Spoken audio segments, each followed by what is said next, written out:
Good morning all. ഇന്ന് നമ്മൾ discuss ചെയ്യാൻ പോകുന്ന ഫസ്റ്റ് ടോപ്പിക് എന്ന് പറഞ്ഞാൽ communicating designs in writing. Usually the formal technical design report is written at the end of A design project. അതായത് normally നമ്മൾ ഒരു പ്രൊജക്റ്റിൻ്റെ റിപ്പോർട്ട് എപ്പോഴാണ് റൈറ്റ് ചെയ്യണമെന്ന് വെച്ചാൽ ആ പ്രൊജക്റ്റ് കംപ്ലീറ്റ് ചെയ്തതിന് ശേഷമായിരിക്കും. എന്തുകൊണ്ടെന്ന് വെച്ചാൽ നമുക്ക് നമ്മുടെ വർക്കിൻ്റെ കംപ്ലീറ്റ് ഡീറ്റെയിൽസും റിപ്പോർട്ടിൽ ഉണ്ടായിരിക്കണം. സോ റിപ്പോർട്ട് എന്ന് പറയുമ്പോൾ അത് കംപ്ലീറ്റ് ആയിരിക്കണം, അതുപോലെ തന്നെ സ്റ്റാൻഡ് അലോൺ ഡോക്യുമെൻറ്റ്സും ആയിരിക്കണം. നെക്സ്റ്റ് എന്ന് വെച്ചാൽ the outline of A typical design report. ഒരു ഡിസൈൻ റിപ്പോർട്ട് റൈറ്റ് ചെയ്യുമ്പോൾ നമുക്ക് ശ്രദ്ധിക്കേണ്ട കാര്യങ്ങൾ. ഫസ്റ്റ് പോയിന്റ് എന്ന് പറഞ്ഞാൽ കവർ പേജ് ഉണ്ടായിരിക്കണം. The cover page must contain the title of the report, name of the author and the organization name or address. ഇത്രയും കാര്യങ്ങളും കവർ പേജിൽ ഉണ്ടായിരിക്കണം. ദെൻ സമ്മറി പറയണം. സമ്മറി എന്ന് പറയുമ്പോൾ just brief the work and it should also include A short conclusion and the section must be stand alone. ഈ summary എന്ന് പറയുമ്പോൾ സ്റ്റാൻഡ് അലോണും ആയിരിക്കണം. ദെൻ ടേബിൾ ഓഫ് കണ്ടൻസ് ഉണ്ടായിരിക്കണം. അതുപോലെ തന്നെ list of figures, list of ടേബിൾസും ഒക്കെ ഉണ്ടായിരിക്കണം. ദെൻ ഇൻട്രൊഡക്ഷൻ പറയണം. ഇൻട്രൊഡക്ഷൻ എന്ന് പറയുമ്പം give the background of the work, purpose of the work, explain the brief statement of the specific problem to be solve and also summarise the needs of the potential client or users. Then design processes. Explain the procedure followed in this process, alternative solutions and concepts developed. Summarize all the alternative solutions which are developed and provide sufficient details of the solution so that the reader or the client will be able to understand what the method and how it works. Then final design solutions ഉണ്ടായിരിക്കണം. This section may be divided into several subsections and shall include all the following details. Summary of the evaluation and comparison of the alternative solutions. അതായത് ഒത്തിരി solutions ഉണ്ടെങ്കിൽ അതിൻ്റെ കമ്പാരിസണും അതുപോലെ തന്നെ നമ്മൾ evaluate ചെയ്തതിൻ്റെ സമ്മറിയൊക്കെ ഉണ്ടായിരിക്കണം. ഇതിൽ നിന്നായിരിക്കും നമ്മൾ ഒരു ഫൈനൽ സൊല്യൂഷൻ നമ്മൾ സെലക്ട് ചെയ്തെടുക്കുന്നത്.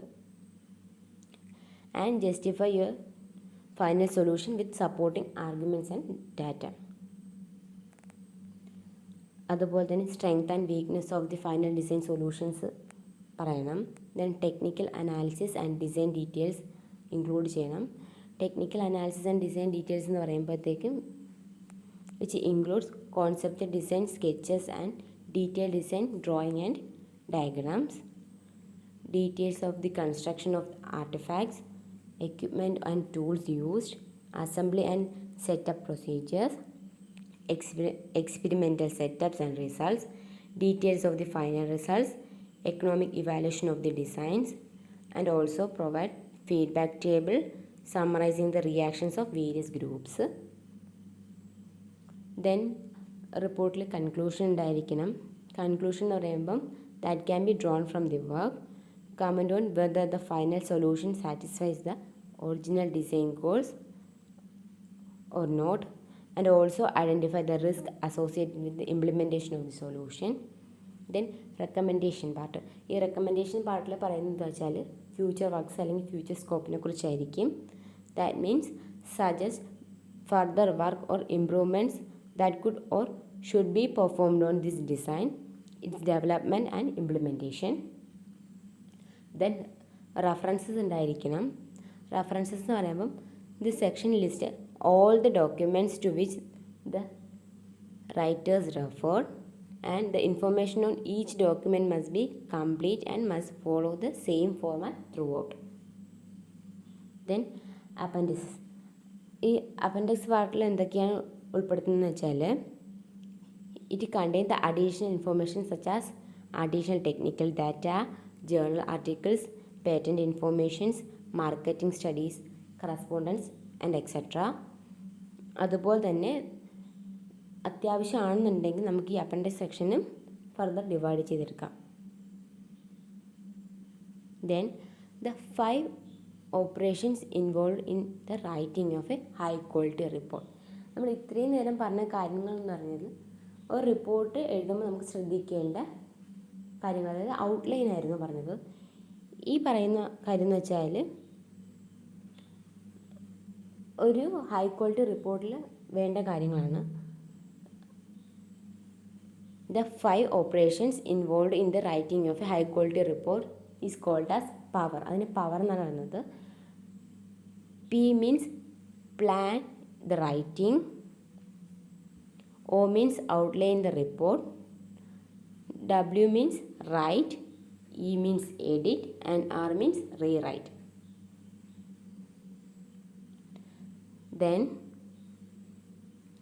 next എന്ന് പറഞ്ഞാൽ attributes of a good writing. അതിൽ ഫസ്റ്റ് പോയിന്റ് എന്ന് പറഞ്ഞാൽ write as objectively as possible. That means do not become emotionally involved or attached to a problem or solution. Be reasonably methodical and record whatever is learned and whatever work is performed.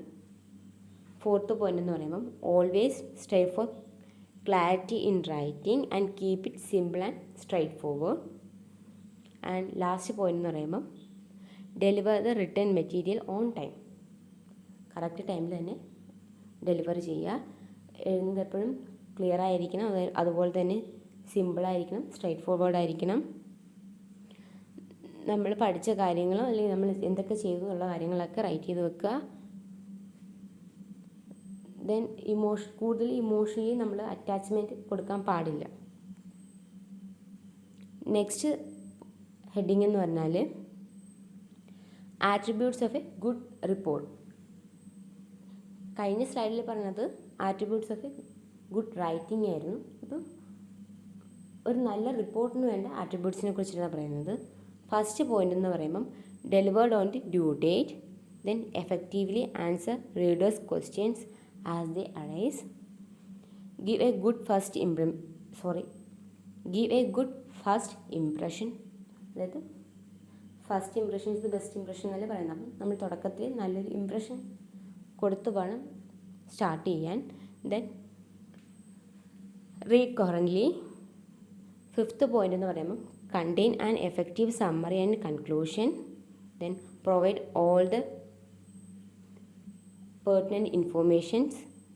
Then last point എന്ന് പറയുമ്പം report must be clear and avoid superfluous phrases.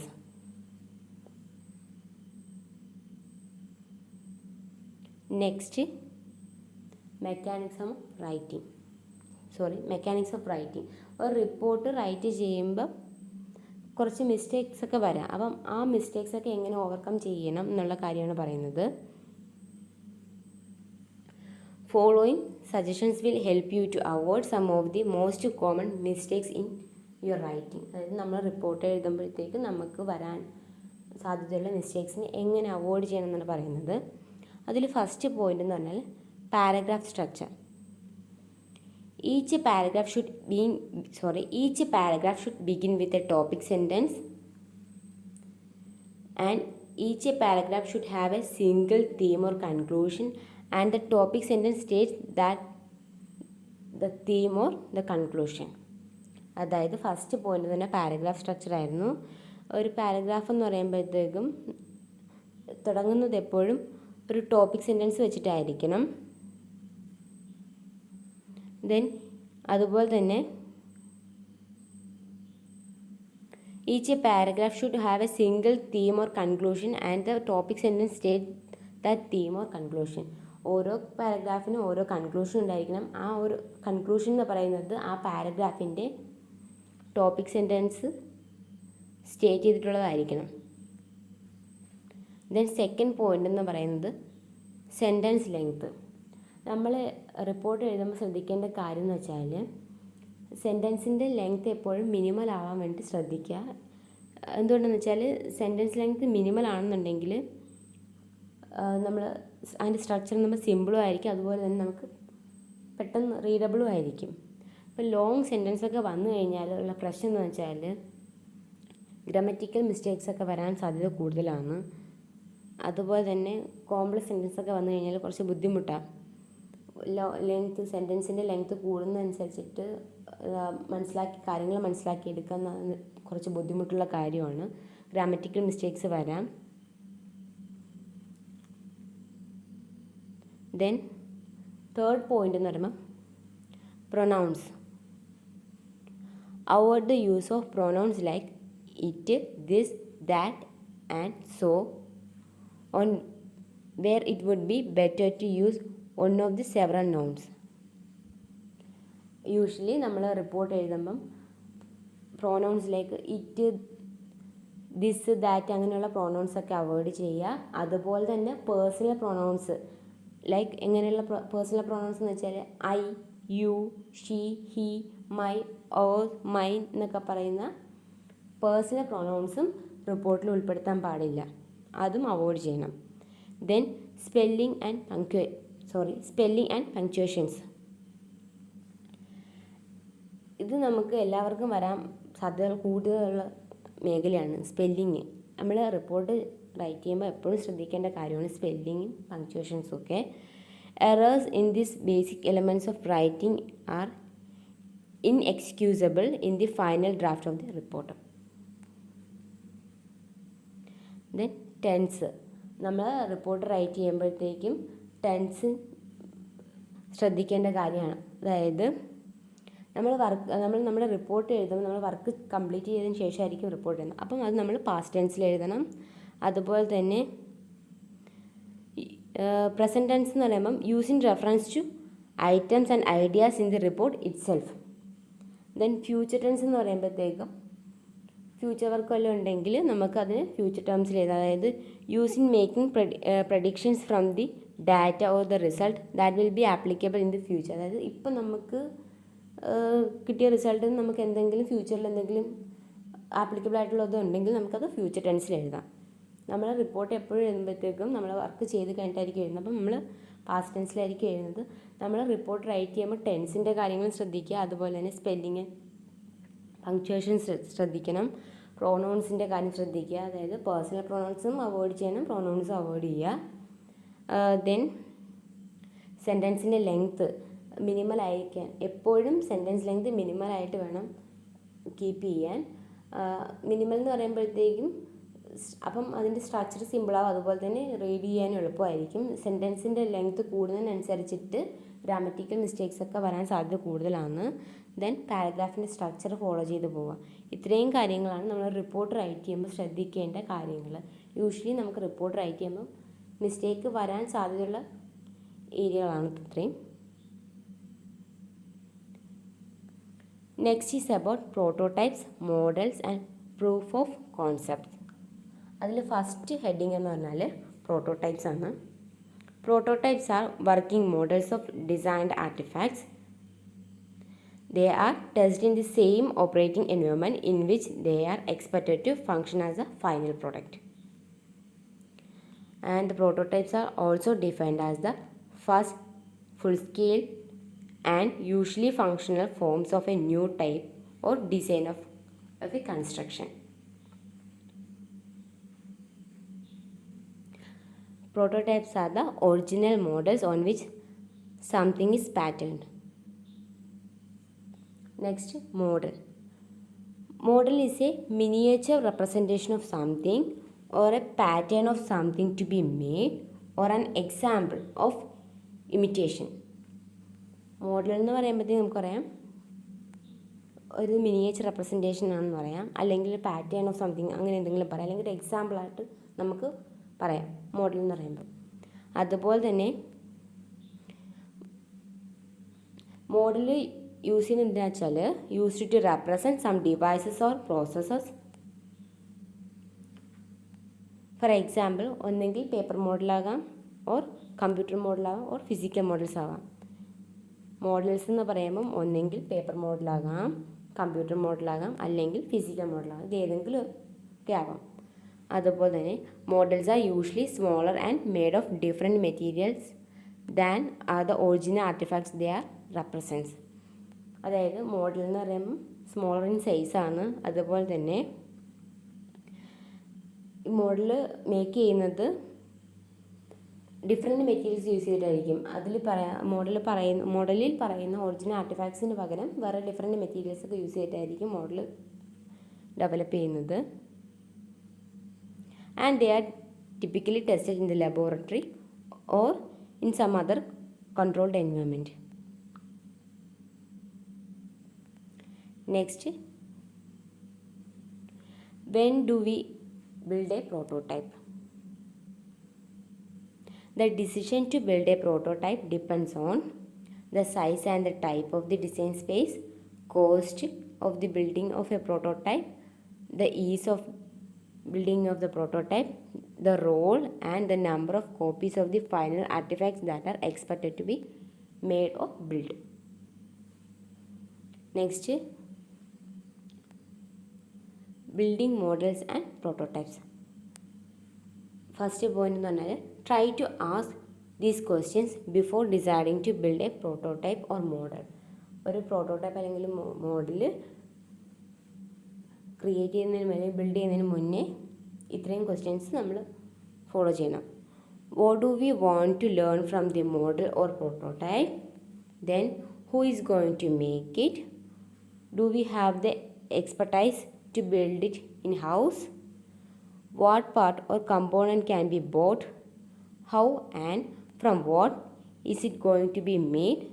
And how much will it cost? Then next point എന്ന് പറഞ്ഞാൽ true prototypes R typically made from the same materials that are intended for the final design. And prototypes എന്ന് പറയുമ്പോഴത്തേക്കും make ചെയ്യുന്നത് അതിൻ്റെ original material എന്നല്ല, same മെറ്റീരിയലിൽ നിന്ന് തന്നെയായിരിക്കും. അതായത് അത് ഇൻറ്റൻറ്റ് ചെയ്യാൻ വെച്ചേക്കുന്ന അല്ലെങ്കിൽ അതിൻ്റെ ഫൈനൽ നമ്മൾ യൂസ് ചെയ്യാൻ വെച്ചേക്കുന്ന മെറ്റീരിയൽ അത് ഏതാണോ അത് യൂസ് ചെയ്തിട്ടായിരിക്കും പ്രോട്ടോടൈപ്സ് ഡിസൈൻ ചെയ്യുന്നത്. പക്ഷേ മോഡലിൻ്റെ കേസ് പറയുമ്പോഴത്തേക്കും a model on the other hand can be constructed from whatever material will assist in answering the questions for which the model was design to pose. അതുപോലെ തന്നെ നമ്മൾ common ആയിട്ട് model construct ചെയ്യാൻ വേണ്ടി നമ്മൾ common ആയിട്ട് use ചെയ്യുന്ന materials ഏതൊക്കെയാണെന്ന് വെച്ചാൽ paper, cardboard, wood, plywood, polymer, aluminium and mild steel etcetera. ഇതൊക്കെയായിരിക്കും നമ്മൾ യൂഷ്വലി ഒരു മോഡൽ കൺസ്ട്രക്ട് ചെയ്യാൻ വേണ്ടി യൂസ് ചെയ്യുന്ന materials. Next is proof of concept.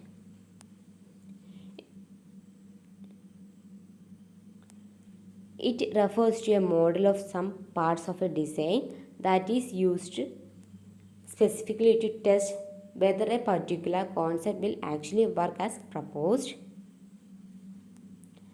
And in proof of concept testing, controlled experiments are designed and executed to prove or disprove a concept based on the outcomes.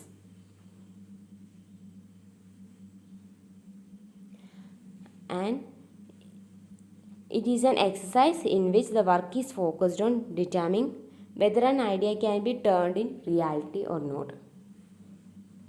In the case of software development, it would show whether an idea is feasible from a technology standpoint. Like that, for startups, the proof of concept would demonstrate the financial viability. Like that, a proof of concept plan could address how the proposed product or service will support organizational goals, objectives, or other requirements. Next is about the proof of concept process should include clarity defined criteria for success. Second point is documentation for how the proof of concept will be carried out. Then an evaluation component. The last point is a proposal for how to move forward should the proof of concept prove to be successful. ഇത്രയും കാര്യങ്ങളാണ് നിങ്ങൾക്ക് third മൊഡ്യൂളിൽ പഠിക്കാനുണ്ടായിരുന്നത്. ഇനി ഇതിൽ നിങ്ങൾക്ക് mathematical മോഡലിങ്ങും കൂടെ ഉണ്ട്. അത് നമുക്ക് അസൈൻമെൻ്റായിട്ട് എഴുതാം.